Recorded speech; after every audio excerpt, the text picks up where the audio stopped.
समन्ता चक्रवालेषु अत्रा गच्छन्तु देवता सद्धम्मं मुनिराजस्स सुनन्तु सग्ग मोक्खदं ධම්මස්සවන කාලෝ අයං බදන්තා ධම්මස්සවන කාලෝ අයං බදන්තා ධම්මස්සවන කාලෝ අයං බදන්තා නමෝ තස්ස භගවතෝ වරහතෝ සම්මා සම්බුද්දස්ස නමෝ තස්ස භගවතෝ අරහතෝ සම්මා සම්බුද්දස්ස නමෝ තස්ස භගවතෝ අරහතෝ සම්මා සම්බුද්දස්ස.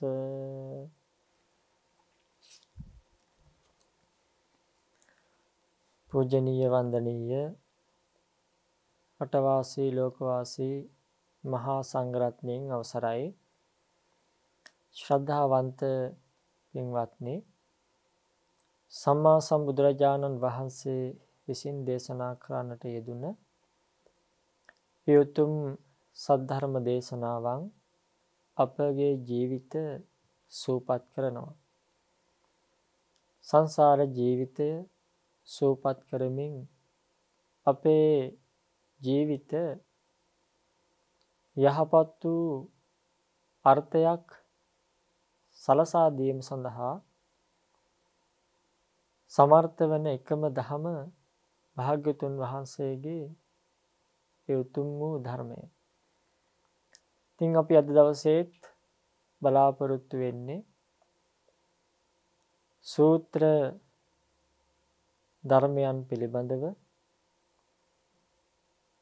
අපි සාකච්ඡා කරන මේ මාතෘකා මාලාවේ වැදගත් වූ සූත්‍ර ධර්මයන් පිළිබඳව විස්තර කෙරෙන උතුම් වූ දේශනාවක් ශ්‍රවණය කරන්නට. පින්වත්නි, අපි මේ දවස්වල ශ්‍රවණය කරමින් ඉන්නේ සූත්‍ර ධර්ම විවරණ දේශනා මාලාවේ මජ්ක්‍ධිම නිකායට අයත් ඒ මජ්ක්‍ධිම පඤ්ඤාසකය පිළිබඳව ඒ මජ්ක්‍ධිම පඤ්ඤාසකයේ අඩංගු වන සූත්‍ර ධර්ම යනුයි අපි සාකච්ඡා කරන්නේ. අද අපිට කතා කරන්න තියෙන්නේ මේ ධර්මස්කන්ධයන් රාශියක් සමූහයක් එකතු වෙලා සකස් වෙලා පවතින භික්ඛු වග්ගය පිළිබඳව. පින්වත්නි, මේ භික්ඛු වග්ගය කියලා කියන්නේ විශේෂ හේතුවක් මූලික කරගෙන මේ භික්ඛු වග්ගයේ සූත්‍රයන් 10ක් අඩංගු වෙනවා. මේ සූත්‍රයන් 10 තුල මූලිකත්වය අරගෙන තියෙන්නේ, එහෙම නැත්නම් අරමුණ වෙලා තියෙන්නේ භික්ෂුන් වහන්සේලා. ඒ භික්ෂුන් වහන්සේලා මූලිකත්වයෙන් ඒ භික්ෂුන් වහන්සේලාට දේශනා කරපු නිසා තමයි මේ වග්ගයට භික්ඛු වග්ගය කියලා නම තබලා තියෙන්නේ. භික්ඛු වග්ගයේ අඩංගු වෙනවා ඊටාම වටින සූත්‍ර ධර්මයන්. මේ සූත්‍ර ධර්මයන් තමයි අම්බලට්ටික රාහුලෝවාද සූත්‍රය, මහා රාහුලෝවාද සූත්‍රය, චූල මාළුන්ක්‍ය සූත්‍රය, මහා මාළුන්ක්‍ය සූත්‍රය, බද්දාලී සූත්‍රය, ලටුකි කෝපම සූත්‍රය, චාතුම සූත්‍රය, ඒ වගේම නලකපාන සූත්‍රය, ගුලිස්සානි සූත්‍රය, කීටාගිරි සූත්‍රය වශයෙන් මේ භික්ඛු වග්ගයේ මේ සූත්‍ර ධර්මයන් විවරණය කරනවා.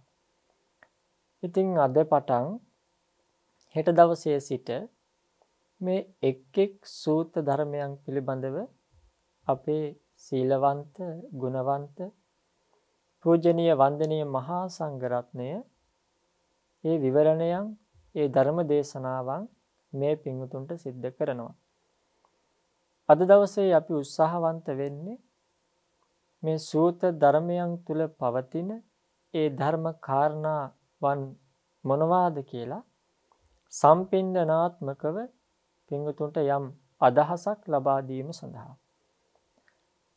එතනින් පළවෙනිම සූත්‍රය තමයි පින්වත්නි අම්බලට්ටික රාහුලෝවාද සූත්‍රය. මේ අම්බලට්ටික රාහුලෝවාද සූත්‍රයේ භාග්‍යතුන් වහන්සේ දේශනා කරන්නේ අම්බලට්ටිකාවේ වැඩ ඉන්නකොට. මෙතෙන්දී මේ දේශනාව සිද්ධ කරන්නේ අපේ රාහුල ස්වාමීන්ද්‍රයාණන් වහන්සේට. රාහුල ස්වාමීන්ද්‍රයාණන් වහන්සේට බුදුරජාණන් වහන්සේ උපමා මගින් භික්ෂූත්වය අසාරව ගත කරන පුද්ගලයන් පිළිබඳව ඒ බොරු කීමේ ඇති නොවැදගත්කම පිළිබඳව විස්තර කරනවා. මුලින්ම දේශනා කරනවා යම්කිසි භික්ෂුවක් දැන බොරු කියනවා නම් ලැජ්ජාවක් නැතිව ඒ භික්ෂුවගේ මහානකම දීපිරුණු භාජනයක් යම්කිසි විදිහකින් ඒ ස්වල්පයක් දිය පවතිනවද? දිය පවතින භාජනයක ඒ දිය යම්තම් පවතිනවද? ඒ වගේ ඒ භික්ෂුවගේ භික්ෂුත්වයක් හරියට අඩක් වගේ කියලා කියනවා. දැන් රාහුල ස්වාමීන්ද්‍රයාණන් වහන්සේ භාග්‍යතුන් වහන්සේ වැඩම කරනකොට උන්වහන්සේගේ සිරිපතුල් දෝවණය කරන්නට යෙදුන ඒ පෑන් භාජනයම උපමා කරලා තමයි භාග්‍යතුන් වහන්සේ මේ විදිහට දේශනා කරන්නේ. ඊළඟට බුදුරජාණන් වහන්සේ ඒ දිය බඳුනේ තියෙන ඒ දිය ඉවත දමලා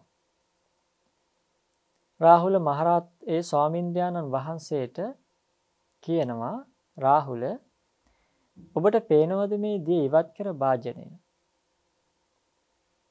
මේ භාජනය හිස් වූ භාජනයක්. ඒ වගේ තමයි දැන බොරු කියනවා නම් ලැජ්ජාවක් නැතුව අන්නේ භික්ෂුවගේ ජීවිතයත් හිස් වූ ජීවිතයක්. ඊළඟට බුදුරජාණන් වහන්සේ මොකද කරන්නේ? ඒ භාජනය යටිකුරු කරනවා. අනිත් පැත්ත හරවනවා. අනිත් පැත්ත හරවලා කියනවා, රාහුල පේනවද මේ භාජනය? අනිත් පැත්ත හරවපු භාජනය. රාහුල දැන බොරු කියන භික්ෂුවත් මෙන්න මේ වගේ තමයි. ඒ කියන්නේ මේ භික්ෂුවගේ මහානකමත් මුනින් නමන ලද්දක් වගේ කියනවා. ඒ කියන්නේ සාරවත් භාවයක්, ගුණවත් භාවයක් ඒ ජීවිතය තුල නැහැ. ඊළඟට භාග්‍යතුන් වහන්සේ පෙන්නනවා මේ භාජනය උඩුකුරු කරලා උඩුකුරු අතට හරවලා දේශනා කරනවා, මේ වගේ බොරු කියන කෙනෙක් භික්ෂුවක් ඉන්නවා නම් ඒ කෙනාගේ ජීවිතයත් හිස් වුණු ජීවිතයක් කියලා උපමා මගින් අපේ රාහුල ස්වාමින් වහන්සේට භාග්‍යතුන් වහන්සේ බොරු කීමේ ඇති හිස් බව, නොවැදගත් බව, බොරු කීමේ ඇති අයහපත පිළිබඳව විස්තර කරනවා. ඊළඟට පින්වත්නි බොහොම වටින කාරණාවක්, අපි හැමෝම දන්න කාරණාවක් භාග්‍යතුන් වහන්සේ ඉස්මතු කරනවා. ජීවිතේ කැඩපතක් කරලා බලන්න කියලා රාහුල හාමුදුරුවන්ට අවවාදයක් ලබා දෙනවා. දැන් රාහුල හාමුදුරුවන්ට කියනවා, රාහුල යම්කිසි කෙනෙක් කැඩපතක් ගාවට ගිහිල්ලා ශරීරයේ ඇති අඩුපාඩුකම් සකස් කර ගන්නවා වගේ ඒ වගේම ජීවිතයේ ගුණධර්මයන් එකතු කරගන්නවා වගේ ජීවිතයත් කැඩපතක් බවට පත් කරගන්න කියනවා.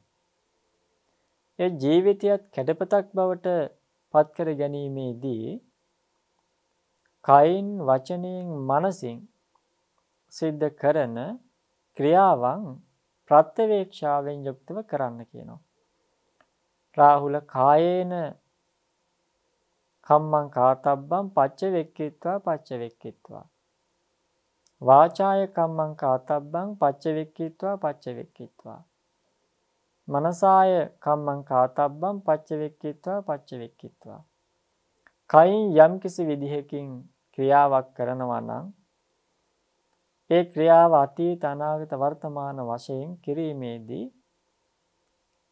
ඒ කළ ක්‍රියාව පිළිබඳවත් කරන ක්‍රියාව පිළිබඳවත් කරන්නට තිබෙන ක්‍රියාව පිළිබඳවත් ප්‍රත්‍යවේක්ෂාව ඇති කරගන්න කියනවා. වචනෙන් යම් වචනයක් ප්‍රකාශ කරනවා නම් ඒ විදිහටම ප්‍රත්‍යවේක්ෂාවක් ඇතුව සිද්ධ කරන්නට කියනවා. මනසින් යම් ධර්මයක් මෙනෙහි කරනවා නම් මෙනෙහි කළා නම් මෙනෙහි කළ ධර්මයේ පිළිබඳවත් මෙනෙහි කරන ධර්මයේ පිළිබඳවත් මෙනෙහි කිරීමට බලාපොරොත්තු වෙන ධර්මයේ පිළිබඳවත් ප්‍රත්‍යවේක්ෂාවක් ඇතිව ඒ ධර්මය ඒ මනසෙන් සිටින සිතවිල්ල හිතන්න කියලා බුදුරජාණන් වහන්සේ අවවාදයක් ලබා දෙනවා. ඔන්න ඔය විදිහට තමයි අපි ඊටාම සංක්ෂිප්තව මේ අම්බලට්ටික රාහුලවද සූත්‍රය ගැන පින්වතුන්ට කරුණ ඉදිරිපත් කරන්නේ. ඊළඟටත් පින්වත්නි ඊටාම වටින සූත්‍ර දේශනාවක් තමයි අපට හමු වෙන්නේ මහා රාහුලෝවාද සූත්‍රය. මේ මහා රාහුලෝවාද සූත්‍රයේ භාගතුන් වහන්සේ දේශනා කරන්නේ සවැත් නුවර දෙව්රම් විහෙර වැඩ වාසය කරනකොට. මෙතෙන්දිත් ඒ දේශනාවේ මූලිකත්වයට ඒ දේශනාවට හේතුව වෙන්නේ ඒ දේශනාව දේශනා කරන්නේ රාහුල සාමණේර ස්වාමින් වහන්සේ මූලික කරගෙන. ආනාපාන සතිය මහත් ආනිසංස ලැබෙන ආකාරය පිළිබඳවයි මේ මහා රාහුලෝවාද සූත්‍රයේදී දේශනා කෙරෙන්නේ. සාරිපුත්ත මහරහතන් වහන්සේ අපේ රාහුල ස්වාමින් වහන්සේ වැඩ ඉන්නකොට දේශනා කරනවා රාහුල ආනාපාන සතිය වඩන්න. ආනාපාන සති භාවනාව වැඩිම මහත් වූ ආනිසංස තියෙනවා. ආනාපාන සති භාවනාව වැඩිම තුලින් මහත් වූ විපාක ලැබෙනවා. ඉතින් රාහුල ස්වාමින් වහන්සේ ඒ භාවනාව කරමින් පසුව භාගතුන් වහන්සේ හමු වෙන්න යනවා. මේ සූත්‍ර දේශනාවේ පින්වත්නි අපේ සාරිපුත්ත මහරහතන් වහන්සේ නාම මාත්‍රිකව දේශනා කරපු ඒ ආනාපාන සති භාවනාව පිළිබඳව වඩා දීර්ඝ විස්තරයක් පසුව භාගතුන් වහන්සේ දේශනා කරනවා. ඊට ප්‍රථමයෙන් බුදුරජාණන් වහන්සේ රාහුල ස්වාමින් වහන්සේට චතු ධාතු වවත්තාණය ගැන දේශනාවක් කරනවා. මොකක්ද මේ චතු ධාතු වවත්තාණය කියලා කියන්නේ? ඒ චතු ධාතු වවත්තාණය මගින් මනාප අමනාපකම් දුරු කරනවා. පඨවි ආපෝ තේජෝ වායෝ කියන මෙන්න මේ සතර ධාතු මූලික කරගෙන විශේෂයෙන්ම තමන්ගේ ආධ්‍යාත්මික රූපය බාහිර රූපය මත ඒ ධාතු පවතින ආකාරය පිළිබඳව මෙනෙහි කරමින් ඒ මනාප අමනාපකම් දුරු කරගත යුතු ආකාරය භාගතුන් වහන්සේ දේශනා කරනවා. ඒත් එක්ක භාවනාව වැඩි යුත්තේ කොහොමද? භාවනා වැඩිම අපි කල යුත්තේ මොන වගේ හිතක් සකස් කරගෙනද කියලා බුදුරජාණන් වහන්සේ උපමා මගින් පෙන්නනවා. පොළොවක් වගේ හිතක් ඇති කරගෙන භාවනාවක් වඩන්න ඕනේ. දැන් පොළවේ ස්වභාවය මොකක්ද? නරක දෙයක් දානවා, හොඳ දෙයක් දානවා. මේ මැණික් පවා මේ මහ පොළොවෙන් ඉන්නේ. ඒ වගේ මිනිස්සුන්ගේ කැතකුණු ආදියත් මේ මහ පොළොවටම උදාහරන්නේ. නමුත් මහ පොළොව ඒවෙන් කම්පා වෙන්නෙත් නැහැ. අකමැති අයහපත් දේවල් වෙනකොට කම්පා වෙන්නෙත් නැහැ. යහපත් වූ දේවල් ලැබෙනකොට මහ පොළව සතුටු වෙන්නේ නැහැ. මේ හැම තැනදීම මධ්‍යස්තව ඒ මහ පොළව ඒ දේවල් ඉවසා දරාගෙන ඉන්නවා. ඒ වගේ ජලයත් භාග්‍යතුන් වහන්සේ දේශනා කරනවා. ජලයටත් මිනිස්සු හොඳ දේවල් දානවා, නරක දේවල් දානවා. ඒ වගේ මේ ජලය වගේ හිත භාවනාවේදී සකස් කරගන්න කියනවා. ඒ වගේ ගින්නක් වගේ හිත භාවනාවේදී සකස් කරගන්න කියනවා. ගින්න හොඳ දේත් දවනවා, නරක දේත් දවනවා, හැමදේම දවනවා. වෙනසක් නැහැ. ඒ වගේ හිතත් ගින්නක් වගේ කරගෙන භාවනාව කරන්න කියනවා. ඒ වගේම වාතයත් එහෙමයි. ඒ වගේම අහසත් එහෙමයි. මේ වගේ උපමා මගින් බුදුරජාණන් වහන්සේ රාහුල මහරහතන් වහන්සේට ඒ ස්වාමීන්ද්‍රයාණන් වහන්සේට අවවාද අනුශාසනා ලබා දෙනවා. තාම රහත් භාවයට පත් වෙලා නැහැ. ඒ ස්වාමින් වහන්සේට අවවාද අනුශාසනා ලබා දෙනවා. ඊළඟට භාග්‍යතුන් වහන්සේ ආකාශ ධාතුවෙන් මනාප අමනාපකම් දුරවන ආකාරය පෙන්වලා දීලා වෙන මේ කර්මස්ථානයන් වලින් දුරු වෙන ඒ කෙලෙස් ධර්මයන් පවා විග්‍රහ කරනවා. දැන් මෛත්‍රී භාවනාවෙන් ව්‍යාපාදය දුරු වෙනවා. කරුණා භාවනාවෙන් හිංසාව දුරු වෙනවා. මුදිතා භාවනාවෙන් අරතිය දුරු වෙනවා. උපේක්ඛා භාවනාවෙන් පටිඝය දුරු වෙනවා. අසුභ භාවනාවෙන් රාගය දුරු වෙනවා. අනිච්ච භාවනාවෙන් එහෙම නැත්නම් අනිච්චා සංඥාවෙන් අනිමිත් අදිමානය අස්මිමානය දුරු වෙනවා. මෙන්න මේ විදිහට භාග්‍යතුන් වහන්සේ විස්තර කරලා අන්තිමේදී ආනාපාන සති භාවනාව ගැන දීර්ඝ වූ විස්තරයක් සිද්ධ කරනවා.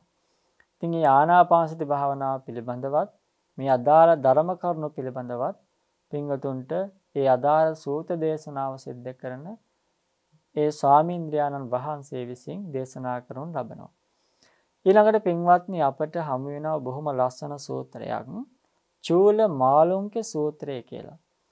මේ සූත්‍රය බුදුරජාණන් වහන්සේ දේශනා කරන්නේ සවැත් නුවරදී දෙව්රම් විහෙරේ වැඩ ඉන්නකොට. එතකොට මේ සූත්‍රයේ මූලිකම ස්වාමින් වහන්සේ ඒ සූත්‍රයට මූලිකම ස්වාමින් වහන්සේ තමයි මාළු කංකේ පුත්‍ර ඒ ස්වාමීන්ද්‍රයාණන් වහන්සේ. මේ සූත්‍රය දේශනා කරන්න හේතුව තමයි තපනීය ප්‍රශ්න විමසීම. ඒ කියන්නේ මේ තපනීය ප්‍රශ්න පිළිබඳව බුදුරජාණන් වහන්සේ ඉදිරියට ඇවිල්ලා අහනවා. මොනවද මේ තපනීය ප්‍රශ්න? දැන් විවේකයෙන් මේ මාළුන්ක්‍ය තෙරුන් වහන්සේ ඉන්නකොට උන්වහන්සේට මෙන්න මෙහෙම අදහසක් ඇති වෙනවා. භාග්‍යතුන් වහන්සේ විසින් අහන්නට එපා කියලා ඇහුවත් උත්තර දෙන්නේ නැති ප්‍රශ්න ටිකක් තියෙනවා. ඒවා භාග්‍යතුන් වහන්සේ විසින් අව්‍යාකෘත කළා තමයි තියෙන්නේ. ඒවා අහන්න බෑ. බුදුරජාණන් වහන්සේ ඇහුවත් උත්තර දෙන්නේ නැහැ. නමුත් මම මේ දේශනාවන් මේ කරුණු ටික මේ ප්‍රශ්න ටික එහෙම නැත්නම් මේ තපනීය මේ ගැටලුව ටික බුදුහාමුදුරුවන්ගෙන් අහනවා.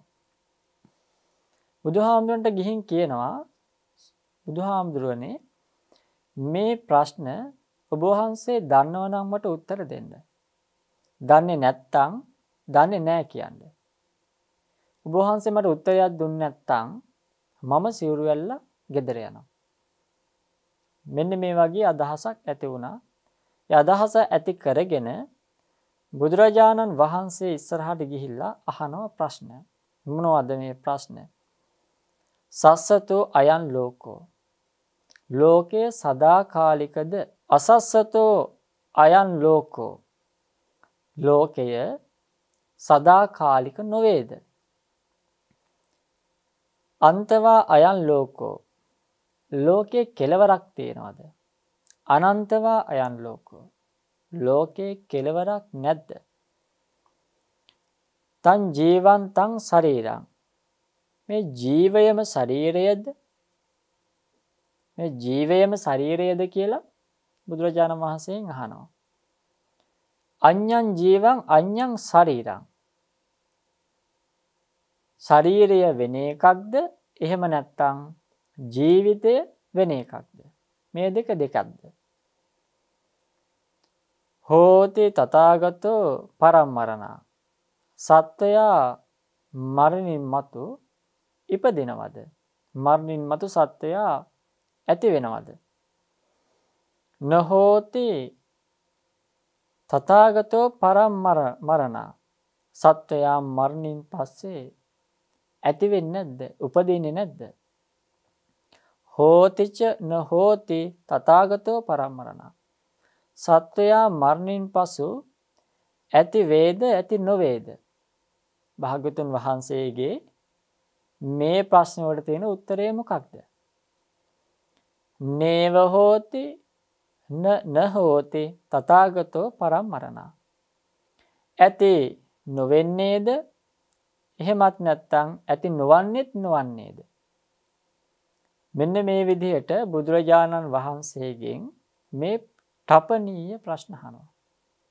මේ තපනීය ප්‍රශ්න ඇහුවට පස්සේ භාග්‍යවතුන් වහන්සේ ඒ වෙලාවේ අපේ මේ මාළුන්ක්‍ය පුත්‍ර ස්වාමින් වහන්සේට මෙන්න මෙහෙම උත්තරයක් දෙනවා.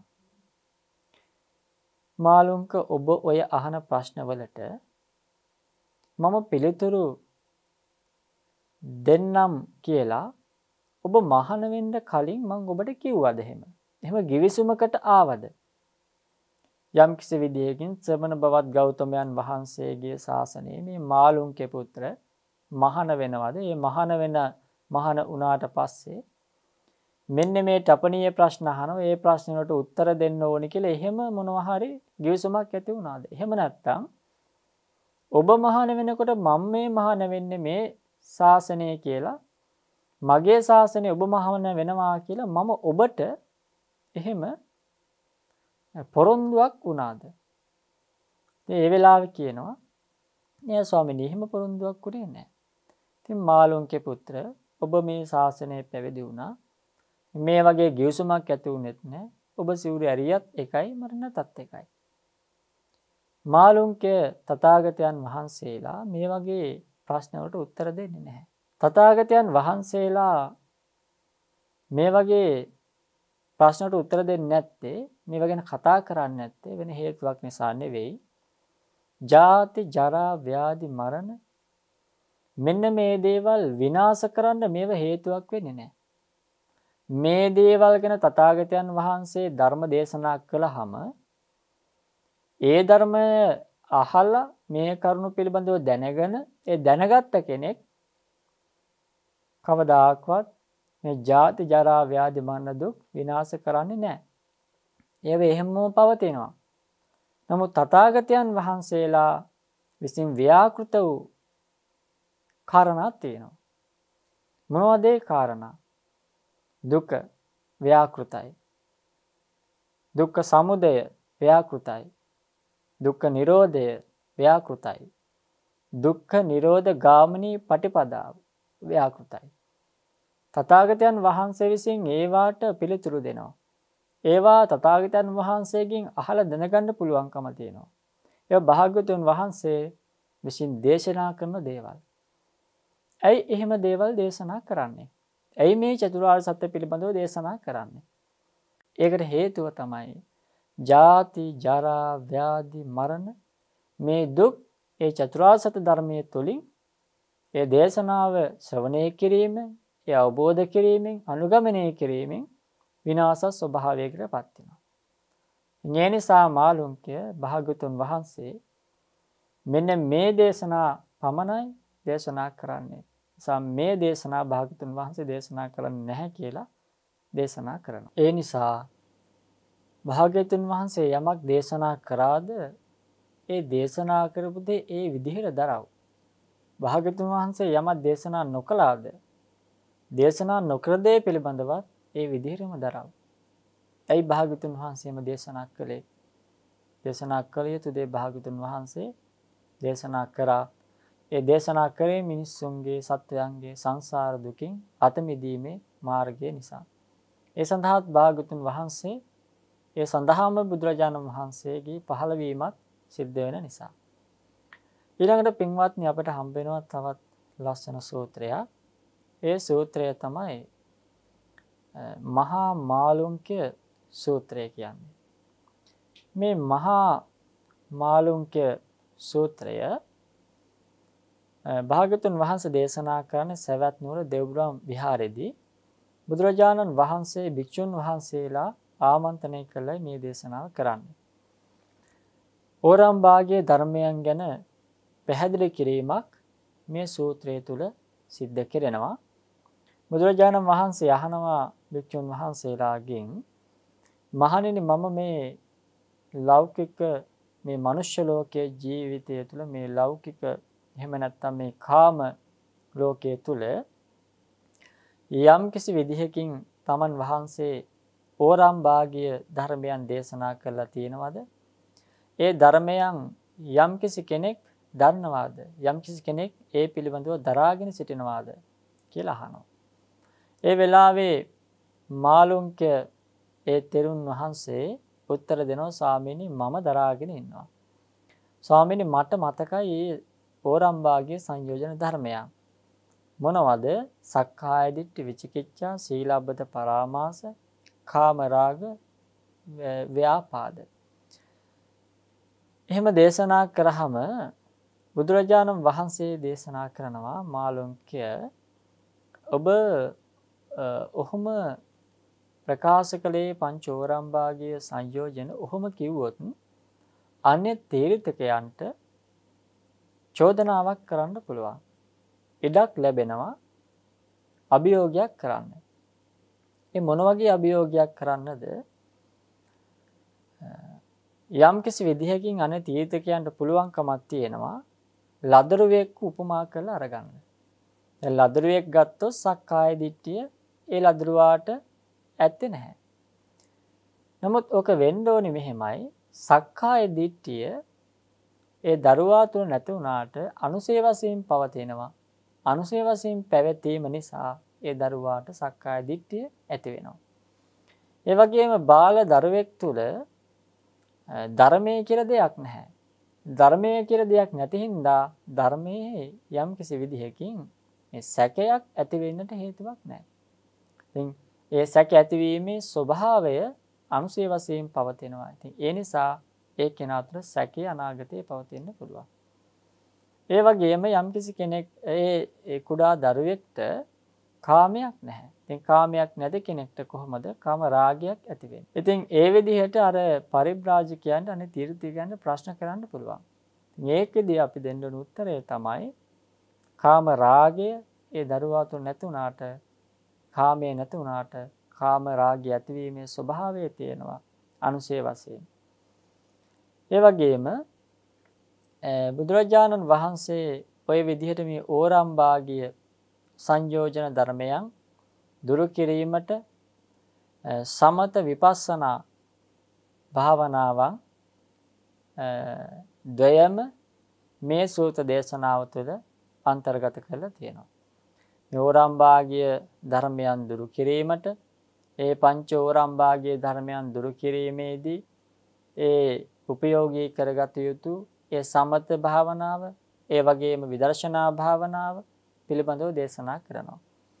ඒ වගේම ධ්‍යාන ඒ ධ්‍යාන වැඩිම තුළින්, ඒ වගේම රූප වේදනා සංඥා සංකාර විඥානයන් මේ ත්‍රිලක්ෂණ ධර්මයට යොදමින් ත්‍රිලක්ෂණයට බහා අවබෝධ කර ගැනීමෙන් ඒ රහත් භාවය ඇති වෙන බවත්, එහෙමත් නැත්නම් අනාගාමී තත්වයට පත් වෙන බවත් මේ සූත්‍රය තුළ දේශනා කරනවා.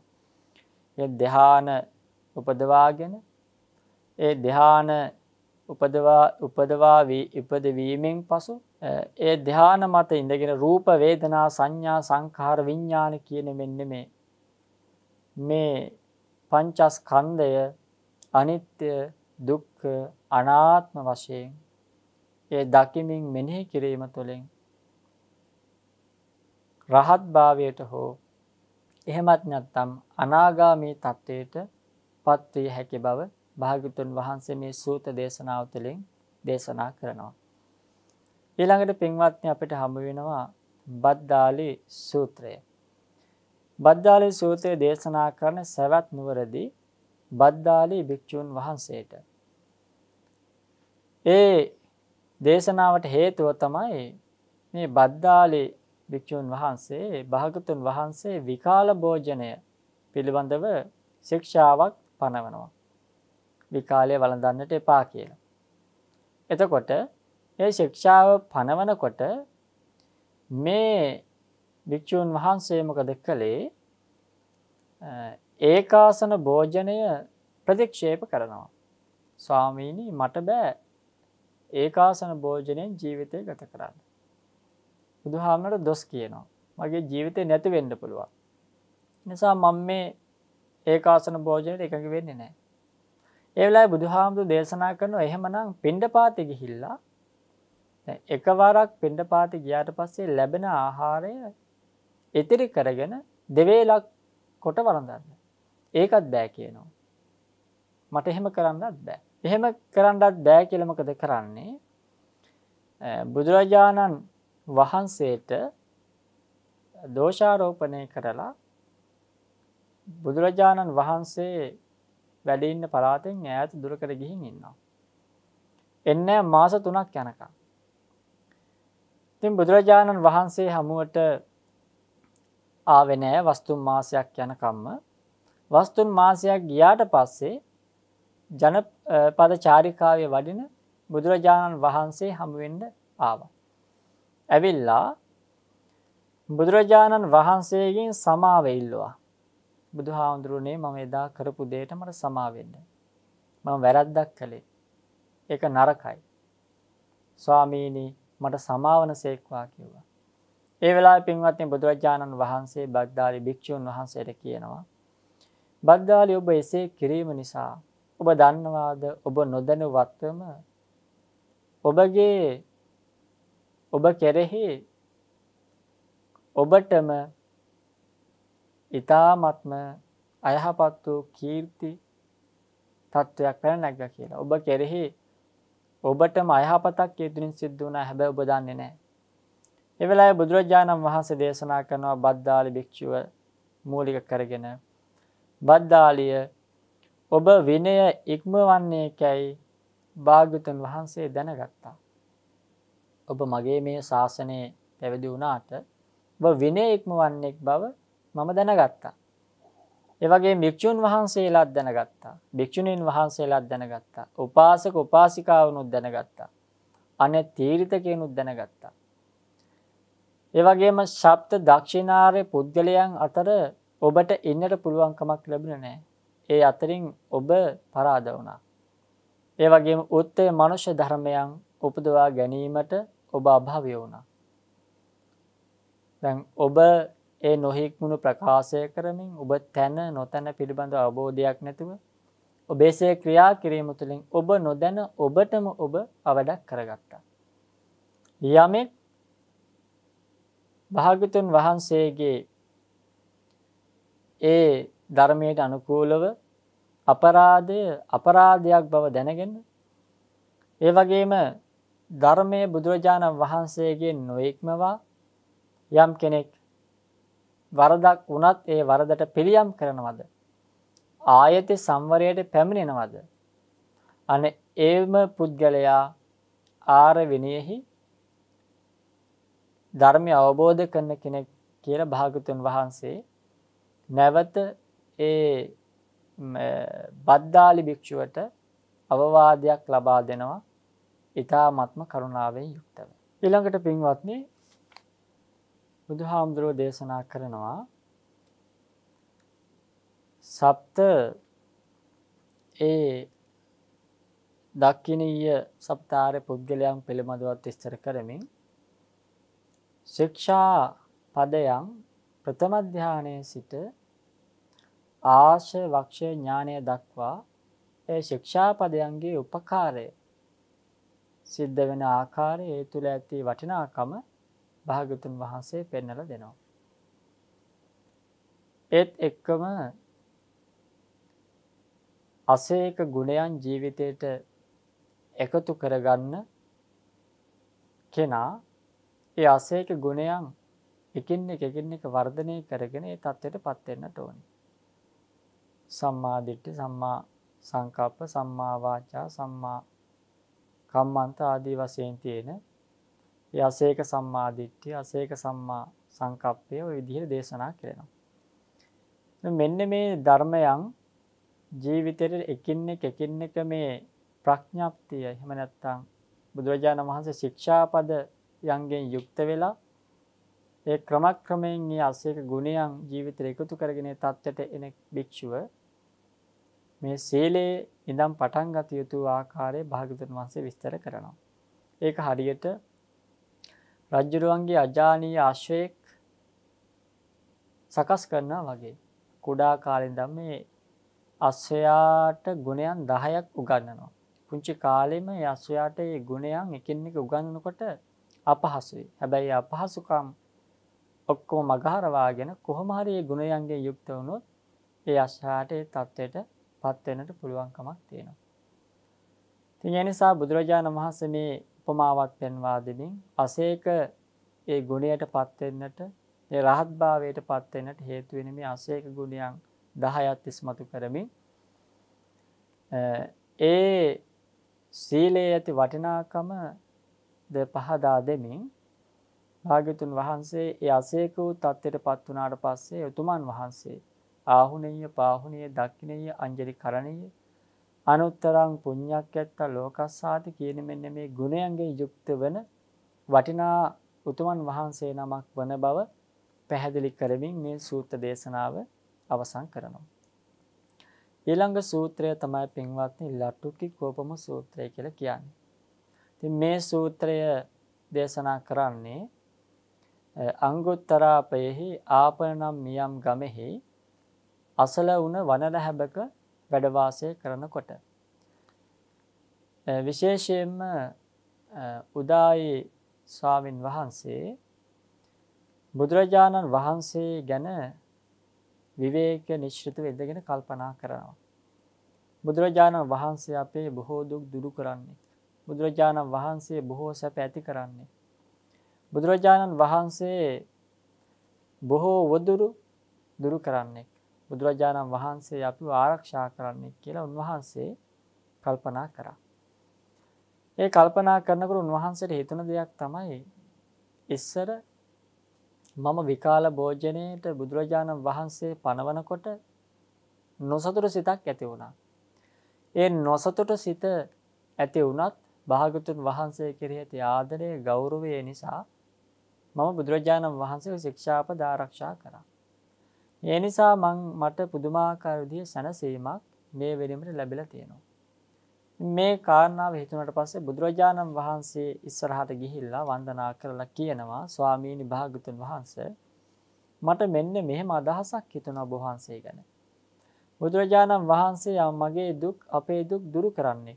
අපේ උදුරු දුරු කරන්නේ. අපේ සැප ඇති කරවන්නේ. අපි ආරක්ෂා කරන්නේ. බුදුරජාණන් වහන්සේ ඔබ වහන්සේ විකාල භෝජනාදී ශික්ෂාපද පනවනකොට මට හිතුණා මේ තරම් කුඩා ශික්ෂාපද මේ තරම් කුඩා දෙයක් ඇයි බුදුරජාණන් වහන්සේ එපා කියලා කියන්නේ? ඒ වගේ හිතිලා නමුත් ඔබ වහන්සේට තියෙන ආදරයේ ගෞරවයේ හින්දා ලැජ්ජාව හින්දා මම ඒ ශික්ෂාපදේ රැක්කා.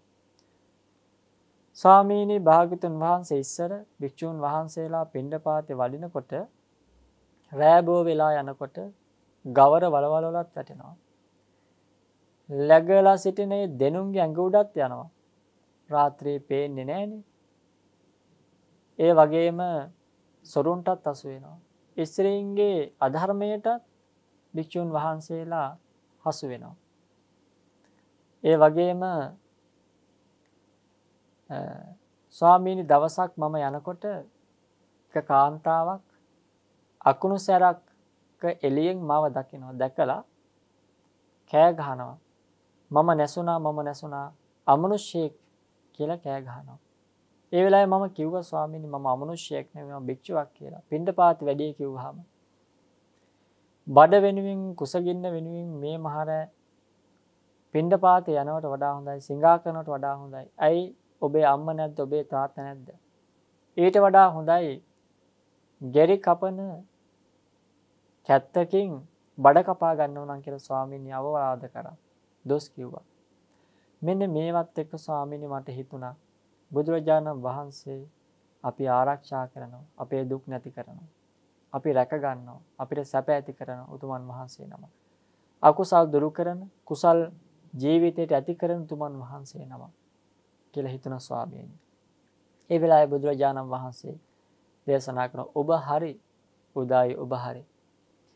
ඔබ කියපු කාරණාව ඒක සත්‍යයක්. උදායි මම පුංචි ශික්ෂාපදයක් පනවනකොට ඇතැම් නොහික්මුණු භික්ෂුන් වහන්සේලා මේක ඊටා කුඩා දෙයක් මේක ඊටා පොඩි දෙයක්. ඉතින් මේක මොකකටද මේ ශ්‍රවණ බවත් ගෞතමයන් පනවන්නේ කියලා මට දොස් කියනවා. ඒ ශික්ෂාපද ආරක්ෂා කරන වැඩිහිටි භික්ෂුන් වහන්සේලාට පවා දොස් නගනවා. නමුත් උදායි ඒ තුල ඇති බැඳීම දුරු කිරීම සඳහායි මම මේ ශික්ෂාපද දේශනා කරන්නේ. භාග්‍යවතුන් වහන්සේ දේශනා කරන උපමාවක් යම් කිසි විදිහකින් සුලං කිරිල්ලියක් ඉන්නවා. ඒ කිරිල්ලියගේ කකුල බඳිනවා වැලකින්. ඒ වැලෙන් බැඳලා පස්සේ ඒ කිරිල්ලියට ඉගලෙන්නට පුළුවන් කමක් නැහැ. ඒ කිරිල්ලිය එතනම ඉඳගෙන දුක් විඳලා මහා බැඳුමකින් යුක්ත වෙලා මරණයටපත් වෙනවා. මහතෝ දුක්කට පැමිණෙනවා. උදා යම් කෙනෙක් කියනවා නම් මේ කිරිල්ලියගේ කකුලේ බැඳ ඒ බැඳුම ඊටා සුළු දෙයක්. ඒකේ තරම් බරපතල දෙයක් නෙවෙයි. ඒක කුඩා දෙයක්. ඒක මහ බැඳුමක් නෙවෙයි කියනවා නම් ඒක ඇත්තක්ද? එහෙම කවුරු හරි කිව්වොත් ඒක හරිද? නෑ ස්වාමීනි ඒක හරි දෙයක් වෙන්නේ නැහැ. ඒක වැරදි දෙයක්. සුලං කිරිල්ලියගේ ඒ කකුලේ බැඳේ වරපට හේතුවෙන් මේ සුලං කිරිල්ලිය අර වගේ දුකකට පැත් වෙනවා. ඉතින් ඒක නිසා ඒ කිරිල්ලිය දුක් විඳිනවා. ඒ වගේ ඒ කිරිල්ලිය ඒක මහා බැඳුමක්. බෙල්ලේ බඳින ලද ලීයක් වගේ. ඒක ඊටාත්ම බරපතලයි. ඉතින් උදායේ ඒ වගේ යම්කිසි අසත් ධර්මයට කැමැති ඒ ධර්මයට අකමැති ඇතැම් පිරිස් මං සුළු ශික්ෂාපද පනවනකොට මට දෝෂාරෝපණය කරනවා. කුඩා ශික්ෂාපද මොකටද පනවන්නේ කියලා. මේ විදිහට පින්වත්නි බුදුරජාණන් වහන්සේ උපමාමකින් ඒ කුඩා ශික්ෂාපද පැනවීමේදී ඇතැම් භික්ෂුන් වහන්සේලා එක පිළිපදින ආකාරය, ඇතැම් භික්ෂුන් වහන්සේලා ඒ නොපිළිගන්න ආකාරය, ඒ වගේම තව උපමා මගින් දේශනා කරනවා දුප්පත් මිනිසෙක් පිළිබඳව. ඒ කෙනා කුඩා දෙයක් පවත්වාගෙන ඒ තුල බැඳීමක් ඇති කරගෙන ජීවිතය ගත කරන විදිහත්, මහත් වූ ධනයක් තියෙන කෙනෙක් බැඳීමක් නැතිව ඒ ඔක්කොම අත්හැරලා ඒ ජීවිතය පරුජ්ජාවකට පත් කර ගන්න ආකාරයත් පිළිබඳව දේශනා කරනවා. ඒ වගේම මේ පංචකාම ගුණය පිළිබඳව දේශනා කරනවා. මේ පංචකාම ගුණය විශේෂයෙන්ම අසුචි සපයක් විදිහට දේශනා කරනවා. මිල්ල සුඛයක් විදිහට දේශනා කරනවා. ඒ මිල්ල සුඛය තුල ඇති අසාරත්වය දේශනා කරනවා. ඒත් එක්කම බුදුරජාණන් වහන්සේ පැහැදිලි කරනවා සතර ධානයන් උපදවාගෙන වාසය කිරීම, සතර ධානයන් උපදවාගෙන වාසය කිරීම තුළින් ලැබෙන සැපය, ඒ වගේ ඒ සතර ධාන වලින් පමණක් සෑහීමකටපත් නොවි ඒ සතර ධානයන්ද කම්පා වෙන ස්වභාවයෙන් යුක්ත බව දේශනා කරනවා. ඒ කම්පා වෙන සතර මහා ධානයන් ඒ සතර ධානයන්ද එකින් එක ඉක්මවා යමින් ඒ සතර ධානයන් ඒ රූපාවචර ධානයත් අරූපාවචර ධානයත් සියල්ලම ඉක්මවමින් ඒ එහෙකටවත් සීමා වෙන්නේ නැතුව එකකින්වත් තෘප්තියක් ඇති කරගන්න නැතුව එකක හිර වෙන්නේ නැතුව සෑහීමකටපත් වෙන්නේ නැතුව සංඥා වේදිතේ නිරෝධය ඇති කරගත්තාම ඒ සංඥා වේදිතේ නිරෝධය ඇති කරගත යුතු බවත් එයම නිවීම එයම සෑහීමකට පත්වීම ඒ තුලම එතෙන්ටම යෑමට අපි වෙරදරිය යුතු බවත් භාග්‍යතුන් වහන්සේ මේ ලට්ටුක්කි කෝපම සූත්‍රය තුලින් දේශනා කරනවා. ඉතින් ඊට පස්සේ භාග්‍යතුන් වහන්සේ අහන උදායි ස්වාමින් වහන්සේගෙන් ඒ එකින් එක විස්තර කළ උදායි මම එකම කෙලෙස් ධර්මයක් දුරු නොවන කෙලෙස් ධර්මයක් මා අතින් දේශනා නොකරුණාද? ඒ වෙලාව උදායි ස්වාමින් වහන්සේ කියන ස්වාමීන් වහන්සේ කෙලෙස් දුරු වෙන සියලුම කෙලෙස් ධර්මයන් මේ වෙලාවේ දේශනා කරා කියලා. මේ උදායි ස්වාමින් වහන්සේ ඊ타ත්ම සන්තෝෂයටපත් වෙනවා. ඊළඟට පින්වත්නි ඊටා වටින සූත්‍රයක් අපිට හම්බ වෙනවා චාතුම සූත්‍රය කියලා. මේ චාතුම සූත්‍රය දේශනා කරන්නේ චාත්ම නම් ගමෙහි. ඉතින් භාග්‍යතුන් වහන්සේ සාරිපුත්ත මුගලන් මහරහතන් වහන්සේලාගේ ඒ ශිෂ්‍ය පිරිස ආමන්ත්‍රණය කරමින් මේ මූලිකත්වයේ තබාගෙන දේශනා කරපු සූත්‍රයක්. බුදුරජාණන් වහන්සේ මුණ ගැහෙන්න එනවා සරියුත් මහරහතන් වහන්සේ මුගලන් මහරහතන් වහන්සේ ප්‍රදාන ස්වාමින් වහන්සේලා 500ක් ශිෂ්‍ය පිරිස. මේ ගෝල පිරිසගේ ඒ ශබ්දේ නිසා භාගතුන් වහන්සේ ඒ භික්ෂුන් වහන්සේලාව එතනින් ඉවත් කරනවා. ඉවත් කරාට පස්සේ වැඩම කරනකොට ඒ ගම ඒ නගරයේ මැදින් චාතු වෙయ్యක ශාක්‍යයන් මේ බව දකිනවා. දැකලා උන්වහන්සේලාට ඔහොම වැඩ ඉන්න කියලා භාගතුන් වහන්සේ වෙත ඇවිල්ලා වන්දනා කළ ස්වාමීන් වහන්සේලාට සමාව ලබා දෙන්න කියලා උපමා කතාවක් දේශ කියලා විශේෂයෙන්ම බීජහා තරුණ බීජ ඒ වගේම තරුණ වස්සයන්ගේ කතාව පිළිබඳව ඒ කතාව ඉදිරිපත් කරමින් භාගතුන් වහන්සේට ඒ අය ඉල්ලීමක් කරන බුදුරජාණන් වහන්සේගෙන් නැවතේ ස්වාමින් වහන්සේලා කැඳව ගන්න කියලා.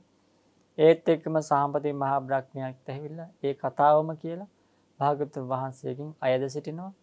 ඉතින් ඒ වෙලාවේ බුදුරජාණන් වහන්සේ නැවතේ වික්ෂුන් වහන්සේලා කැඳවලා සරියුත් මහරහතන් වහන්සේගෙන් මුගලන් මහරහතන් වහන්සේගෙන් කරුණු කාරණා විමසලා භික්ෂුවක් විසින් ඇති කරගත යුතු බය 4ක් පිළිබඳව දේශනා කරනවා. ශ්‍රාවකයෙක් විසින් ඇති කරගත යුතු ශාසනයේ ශ්‍රාවකයෙක් විසින් ඇති කරගත යුතු බය 4ක් පිළිබඳව දේශනා කරනවා. ඒ බය 4 ඌමි බය, කුම්භීල බය, ආවට්ට බය, සුසුකා බය.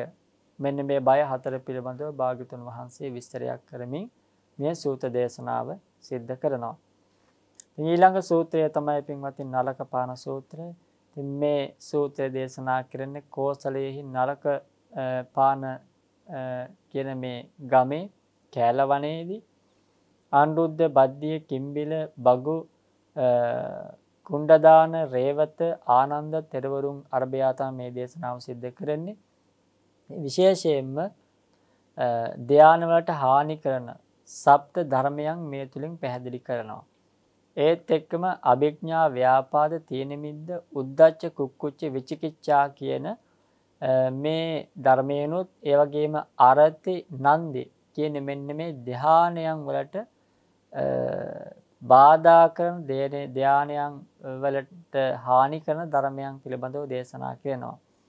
ඒ වගේම ධානයන් පිරිහීමට හේතු දේශනා කරමින් ආසවක්්‍ය තථාගතයන් වහන්සේ අනුරුද්ධ තෙරුන් විසින් බුදුරජාණන් වහන්සේ සහ ආසවක්ෂයන් පිළිබඳව විස්තරයක් කරනවා. ඒ විස්තරයේදී බුදුරජාණන් වහන්සේ අනුරුද්ධ මහරහතන් වහන්සේගේ ඒ කියමන ඒ විදිහටම අනුමත කරනවා. ඒත් එක්ක භාගතුන් වහන්සේ උප්පත්ති ව්‍යාකරණය කිරීම සිද්ධ කරන ඒ කියන්නේ අර ඉපදීම පිළිබඳව ඒ මාර්ගඵල අවබෝධයත් එක්ක ඒ උතුමන්ගේ ඉපදීම සිද්ධ වෙන්නේ කොහොමද කියලා දේශනා කරනවා. එතෙන්දී රහතන් වහන්සේට උපතක් නැති බවත්, ඒ වගේම අනාගාමී උතුමන් වහන්සේ සුද්ධාවාසී උපදින බවත්, සකදාගාමී උතුමන් වහන්සේ මිනිස් ලොව එක්වරක් උපදින බවත්, සෝවාන් උතුමන් වහන්සේ මිනිස් ලොව ඉපදින බවත්, සම්බෝධිය ඒකාන්ත වන බවක් දේශනා කරනවා. ඒ වගේම භික්ෂුණීන්ට රහත් මෙහෙණින් වහන්සේලාට නැවත උපතක් නැති බවත්, ඒ වගේම අනාගාමී මෙහෙණින් වහන්සේට සුද්ධාවාසයේ උපදීම ඇති බවත්, සකදාගාමි මෙහෙණින් වහන්සේට මිනිස් ලොව එක්වරක් උපදීම ඇති බවත්, සෝවාන් වුණ ඒ මෙහෙණින් වහන්සේට මිනිස් ලොව සහ ඒ නිවන ඒකාන්ත වන බවත් දේශනා කරනවා. ඒ වගේම උපාසක යන්ට අනාගාමී උපාසකයන්ට සුද්ධාවාසය උපදින බවත්, සකදාගාමී උපාසකයන්ට මිනිස් ලොව උපදින බවත්, සෝවාන් වන උපාසක කෙනෙක් මිනිස් ලොව ඉපදීමත් ඒ වගේම නියත වූ සම්බෝධිය ඇති කරගන්න බවත් තථාගතයන් වහන්සේ දේශනා කරනවා. ඒ විදිහටම උපාසිකාවන්ටත් අනුපිළිවෙලින් අනාගාමී, සකදාගාමී, සෝවාන් ආදී මේ තත්ත්වයන්ටපත් වෙලා සුද්ධාවාසයේ මිනිස් ලොව එක්වරක් ඉපදීම, මිනිස් ලොව සහ නියත වූ සම්බෝධිය පිළිබඳව භාග්‍යවතුන් වහන්සේ විස්තර කරනවා. ඉතින් ඊළඟට පින්වත්නි තව වටින සූත්‍රයක් අපිට හම්බ වෙනවා. ඒ සූත්‍රය තමයි ගුලිස්සා සූත්‍රය කියලා කියන්නේ. ඊළඟට හම්බෙන සූත්‍රය පින්වත්නි ගුලිස්සාති සූත්‍රය. ඉතින් මේ සූත්‍රය දේශනා කරන රජගහනුවර වේළුවනාරාමේදී සාරිපුත්ත මහරහතන් වහන්සේ ගුලිස්සාති කියන මේ තෙරුන්ට තමයි මේ දේශනාව කරන්නේ. ඉතින් ගුලිස්සානි තෙරුන් ඕලාරිකව හැසිරීම නිසා වහන්සේට අවවාද කරනවා. ආරණ්‍යයක භික්ෂුවක් ගමට ඇතුළු වෙනකොට ඒ භික්ෂුව විසින් දැනගත යුතු වත් පිළිබඳවයි දේශනා කරන්නේ. ඉතින් එතෙන්දී සබ්‍රම් සරුන්ට ගෞරව දැක්වීම හා ඔවුන් ප්‍රතිෂ්ඨාව කර ගැනීම, ඒ වගේම ආසන කුසලතාවෙන් යුතු වීම, ගමට ඊතා උදෑසනින් ඇතුළු නොවීම, ඒ වගේම පරක්කු වී එහෙම නැත්නම් ප්‍රමාද වෙලා ගමෙන් පිටව නොයෑම, ඒ වගේම පෙරබතෙහි හා පසුබතෙහි තුල ඒ පෙරබතෙත් ඒ වගේම පසුබතෙහිත් පසුව පිණ්ඩපාතේ නොහැසිරීම, ඒ වගේම මොකරි නොවීම, ඒ කියන්නේ කටකාර නොවීම, ඒ වගේම ආරබ්ධ වීරය ඇතිව වාසය කිරීම, සතිමත් බවින් යුතු වීම ආදී කරුණු පමණක් නෙවෙයි තව බොහෝ කරුණු කාරණා වත් විදිහට දක්වමින් සාරිපුත්ත මහ රහතන් වහන්සේ මේ සූත්‍රය තුලදී ගුලිස්සානි කියන මේ ස්වාමින් වහන්සේට අවවාද රාශියක් ලබා දෙනවා. ඊළඟට අපිට යොමු වෙලා තියෙන කීටාගිරි සූත්‍රය. කාසි ජනපදයේ කීටාගිරි නම් ගමේදී තමයි මේ දේශනාව සිද්ධ කරන්නේ. කීටාගිරි කියන ස්වාමින් වහන්සේලා භික්ෂුන් වහන්සේලාටයි මේ සූත්‍රය දේශනා කරන්නේ. රාත්‍රී විකාල භෝජනය ශික්ෂාපදේ පැනවීම මූලික කරගෙනයි මේ දේශනාව සිද්ධ කරන්නේ. රාත්‍රී භෝජනයෙන් වැළකීමේ ආනිසංස 5ක් බුදුරජාණන් වහන්සේ දේශනා කරනවා. ඒ ආනිසංස 5 බුදුරජාණන් වහන්සේ විසින් ලබාගත් බවත්, තමන් වහන්සේලාත් විකාල භෝජනයෙන් වැළකී ඒ ආනිසංස 5 ලබා ගන්නා ලෙසත් භාග්‍යවතුන් වහන්සේ දේශනා කරනවා. ඒ තුලින් නිරෝගී භාවය, ඒ වගේ නිදුක් භාවය, සැහැල්ලු බව, කාය බලය සහ සුඛ විහරණය භාග්‍යවතුන් වහන්සේ ලබාගත් බව දේශනා කරනවා. ඒවා භික්ෂුන් වහන්සේලාටත් ඇති කරගන්න කියලා ඒ ගුණය තුලින් භාග්‍යවතුන් වහන්සේ අවවාද කරනවා. ඒ වගේම ප්‍රඥාවෙන් දකිමින් වේදනාවේ අඩුවීම සහ වැඩිවීම පිළිබඳව මේ සූත්‍රය තුල දේශනා කරනවා. ඒ වගේම අප්‍රමාණ විහරණයෙන් අවවාදය නොලබන අයත්, ඒ වගේම අප්‍රමාණ විහරණය නිසා, ඒක අප්‍රමාදී විහරණය නිසා, අප්‍රමාදී කියලා කියන්නේ රහත් භාවයට පත්වන උතුමන් වහන්සේලා අවවාදයන් නොලබන බවත්, ඒ රහතන් වහන්සේලාට ප්‍රමාදය අභව්‍ය බව දේශනා කරනවා. දැන් රහත් භාවයට පත් වුණා කියන්නේ ප්‍රමාදයට පත් වුණු උතුමන් වහන්සේ නමක් නෙමෙයි, අප්‍රමාදී භාවයට පත් වුණු උතුමන් වහන්සේලා. ඒ උන්වහන්සේලාට ප්‍රමාදය අභව්‍යයි. ඒ නිසා උන්වහන්සේලාට අවවාදයක් අවශ්‍ය වන්නේ නැහැ. ඒ වගේම සේකයින්ට, ශෛක්ෂයන්ට අවවාදය ලබනවා. ඒ ශෛක්ෂයන්ට අවවාදය ප්‍රමාද භාවය බහුව වෙන බව දේශනා කරනවා. ඒ වගේම ශාසනයේ පුද්ගලයන් 7 දෙනෙක් පිළිබඳව විස්තර කරනවා. ඒ තමයි භාග විමුක්ත, උබතෝ භාග විමුක්ත, පඤ්ඤා විමුක්ත, කාය සක්කී, ඒ වගේම දිට්ඨප්පන්න, සද්ධා විමුක්ත, ධම්මානුසාරී, සද්ධානුසාරී, ඒ විදිහට පුද්ගලයන් 7 දෙනෙක් පිළිබඳව දේශනා කරනවා. ඒ වගේම ශික්ෂාපද පිළිබඳව අනුපුබ්බ සික්ඛා, අනුපුබ්බ කිරියා, අනුපුබ්බ පටිපදා ආදී වශයෙන් මේ ශික්ෂාපදත් ක්‍රියා පිළිබඳවත් ප්‍රතිපදාවන් පිළිබඳවත් දේශනා කරනවා. ඒත් එක්කම චතුරාංග සමන්නාගත වීර්ය පිළිබඳවත් මේ කීටාගිරි සූත්‍රය තුල කරුණු අන්තර්ගත වෙනවා. ඉතින් පින්වත්නි, අපිට කාල වේලාවට අනුකූලව අපිට ඊටාම ඉක්මනින් මේ දේශනාවන් සිද්ධ කරන්නට සිදු වෙනවා. ඉතින් මේ එක් සූත්‍ර දේශනාවන් පිළිබඳව අපි ඊටාම ස්වල්ප වූ අංශු මාත්‍රීය පුංචි අදහස් දක්වීමක් පමණයි සිද්ධ කරේ. නාම මාත්‍රික ප්‍රකාශයන් පමණයි සිද්ධ කරේ. ඉතින් මේ පින්වතුන්ට මේ සූත්‍රයන් දීර්ඝව දැනගන්නට පුළුවන්. මේ හෙට දිනේ පටන් ගෞරවනීය මහා සංඝරත්නයේ මේ සූත්‍ර දේශනාවන් වෙන වෙනම අරගෙන පෙළ අටුවා ද සහිතව මේ වටිනා ධර්ම කාරණා පින්වතුන්ට පහදා දෙනවා. ඉතින් මේ භික්ඛු වග්ගය ඊ타ත්ම වටින සූත්‍රයන් සමූහයකින් සංග්‍රහිත වෙලායි තියෙන්නේ. ඉතින් මෙතෙක් වෙලා අපි මේ සූත්‍ර ධර්මයන් ශ්‍රවණය කරා. ඉතින් අපි ඒ තුලින් යම් කුසල ශක්තියක් ජනිත කරගත්තා නම් ඒ කුසලයන් දෙවියන්ට මේගේ ඥාතීන්ටත් අනුමෝදන් වෙත්වා. අප හැම දෙනාගේම සංසාර ජීවිතය සූපත් වෙත්වා. අප හැම දෙනාටම උතුම් වූ චතුරාර්ය සත්‍ය ධර්මයේම අවබෝධ කර ගැනීම සඳහා මේ උතුම් කුසලයන් හේතු වේවා, වාසනාව වේවා කියලා ප්‍රාර්ථනා කරනවා, ආශිර්වාද කරනවා.